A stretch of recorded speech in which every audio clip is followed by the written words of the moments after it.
Defence budget میں اضافہ حکومت کر رہی ہے، کرنے جا رہی ہے، بیکاز فائنانس منسٹر نے بھی آج کہا ہے and for some time you have worked in that ministry as well. انہوں نے کہا ہے، فائنانس منسٹر کہتے ہیں کہ جہاں تک ہوا ہم آرمڈ فورسز کی مدد کریں گے، لیکن کہاں سے کریں گے؟ دیکھیں، میں آپ کے سوال پہ آنے سے پہلے، اور یہ جو ہماری تبدیل شدہ حقیقتیں ہیں پاکستان کی،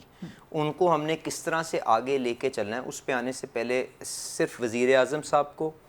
اور عاصم منیر صاحب کو مبارکباد پیش کرتا ہوں. انہوں نے جس جواں مردی کے ساتھ میرے خیال سے اس سارے کے سارے محاذ کے اوپر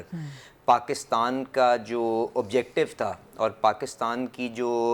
ہر پاکستانی کی جو میرے خیال سے جذبات تھے، اس کی جس طرح سے ترجمانی کی، اس کے لیے یقین مانیں یہ جو اعزاز اور یہ جو آنرری عہدے دیے گئے ہیں، یہ میرے خیال سے ان کی کوئی اہمیت نہیں ہے. تو اللہ تعالیٰ اسی طرح جو ہم نے ہم آہنگی اور جو اتفاق اور اتحاد اپنی صفوں کے اندر پایا، کاش ہم اسی اسپرٹ کو آگے لے کے اپنی جو معاشی جو چیلنجز ہیں ان کو بھی حل کر سکیں. میری تو یہ دعا ہے. اور میں نے، آپ جانتی ہیں، جس حصے پہ بھی، جس جگہ کے اوپر بھی بات کی ہے، وہ ہمیشہ کوشش کی ہے کہ ہم نفرتوں کو گھٹا سکیں، درست، اپنے آپس میں ہم محبتوں کو بڑھا سکیں، اور پاکستان کی جب بات آئے تو ایک آواز کے ساتھ کھڑے ہو سکیں. تو آئی ہوپ اینڈ وش کہ ہم اسی اسپرٹ کے اندر آگے کام کریں گے. آپ کی گفتگو بڑی زبردست ہے، اور اس میں سے ایک سپلیمنٹری سوال نکلتا ہے جو میں آگے چل کے آپ سے کرتی ہوں، لیکن آپ کے نزدیک ڈیفنس بجٹ میں اضافہ ہونا چاہیے؟ حکومت کرنے جا رہی ہے غریدہ، بالکل اس میں کوئی بحث ہی نہیں ہے. اور میرے تو اخبار کے اندر شاید آپ نے بیان بھی دیکھے ہوں، ہمارے جو لوگ معیشت کو کور کرتے ہیں، میرے نام کے ساتھ جو اخبارات کے اندر بیانات آئے، اور میں اس چیز کا بھی شکر گزار ہوں کہ وزیر اعظم صاحب میری جو رائے ہے اس کو کچھ اہمیت دے کے ضرور اس کو کنسیڈر کرتے ہیں. فائنانس منسٹر صاحب اس کو ریویو کرتے ہیں. میں نے تو بڑا کھل کے کہا ہے کہ اب جو حقیقتیں ہیں جو اس خطے کی، اب اور جو ہندوستان نے ایک نیا نارمل اسٹیبلش کرنے کی کوشش کی کہ جس کے اندر وہ صرف انگلی اٹھا کے الزام لگائے اور اس کے بعد راکٹ آپ کی آبادیوں کے اندر پھینکنا شروع کر دیں، اور بیلسٹک میزائل بھی چلا لیں، تو آپ کو اس کے لیے کنونشنل جو آپ کی وارفیئر ہے اس کے اندر بھی کوئی نہ کوئی بیلنس رکھنا پڑے گا. اور یہ ہماری ایک نئی حقیقت ہے جس کو ہم پسند کریں نہ کریں، ہمیں انتظام کرنا پڑے گا، کیونکہ ہم ایک ذمہ دار ریاست ہیں. تو وہ اس کے لیے وسائل آپ نے کس طرح اکٹھے کرنے ہیں، کیونکہ آپ کی معیشت کے اندر یقیناً وہ جدت اور وہ جان نہیں. دیکھیں، آپ کو ری پرائرٹائزیشن کی بات ہے نا غریدہ. گزارش یہ ہے کہ آپ کوئی امریکہ کی معیشت تو ہے نہیں، ٹھیک، آپ کوئی یورپ کی معیشت تو ہے نہیں، آپ کے چیلنجز ہیں، آپ IMF پروگرام کے اندر ہیں، آپ کو وسائل ارینج کرنے پڑیں گے اور کرنے چاہیے، جس کی وجہ سے میرے خیال سے بجٹ کے اندر آپ ایک اچھا خاصا، لیکن وہ ری پرائرٹائزیشن یا ری کیلیبریشن کہاں سے ہوگی؟ دیکھیں، اس میں بڑا یہ آسان ہے جی. آپ کو جو اپنے وسائل ہیں ان کو بڑھانے کے لیے آپ کو جو آپ کی under taxed and in taxed جو آپ کی معیشت ہے،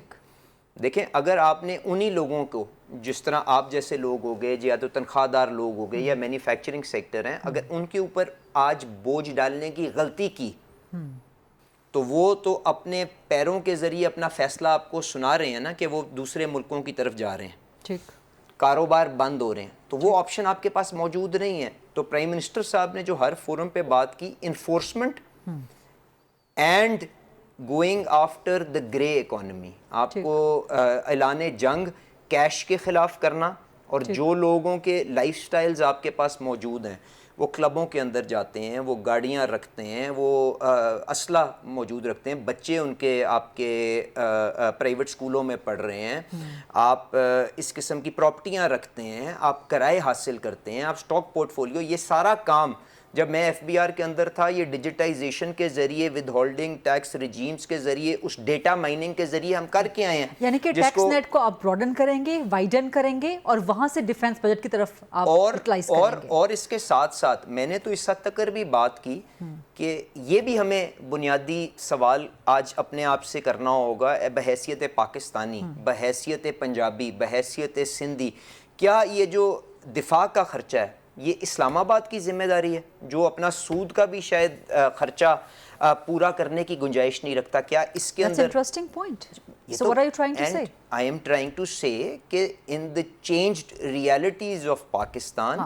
we have Provincial to revenues میں contribute, سے we بھی have to contribute, and this is my personal opinion جو میں نے اخباروں کے اندر بھی آپ کی آئی ہے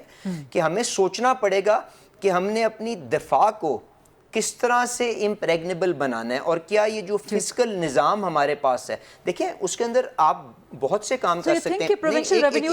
ایک میری عرض دیکھیں, اس میں آپ ان سے پیسے لیں یا نہ لیں, میں آپ کے پاس وہ سوچ چھوڑ کے جا رہا ہوں, اور یہ اتحادی حکومت کی سطح کے اوپر, یہ پارلیمان کی سطح پہ فیصلہ ہوگا. But there are more intelligent ways to implement it نا. میں آپ سے سوال پوچھتا ہوں, 700 ارب روپے بے نظیر انکم سپورٹ پروگرام کا وفاقی حکومت خرچتی ہے,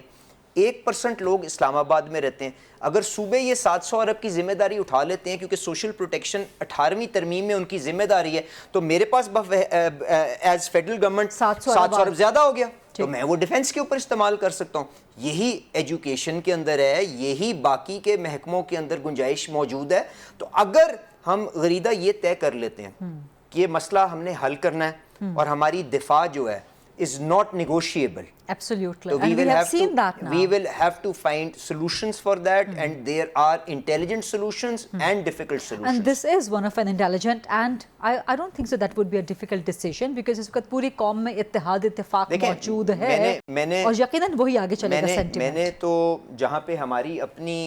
جماعت کی حکومت ہے, میں وہاں پہ اپنی قیادت کے ساتھ, چاہے وہ نواز شریف صاحب ہوں, چاہے مریم صاحبہ ہوں, مجھے ان سب کو ملنے کا بھی موقع ملتا ہے. وزیر اعظم صاحب نے مجھے کسی اس ذمہ داری کے لیے انہوں نے حکومت میں بھی جگہ دی ہوئی ہے, تو میں تو ہر فورم پہ یہ کہتا ہوں, اور میرے خیال سے ہماری جماعت تو اوپن ہے. بٹ دیکھیں بات یہ ہے کہ یہ تو پنجاب کے لیے تو ایک فارمولہ نہیں بنے گا, باقیوں کے لیے دوسرا فارمولہ تو نہیں بنے گا. اگر آپ نے سوشل پروٹیکشن آئین کی روح کے مطابق اگر صوبوں میں دینی ہے, then every one has to step forward.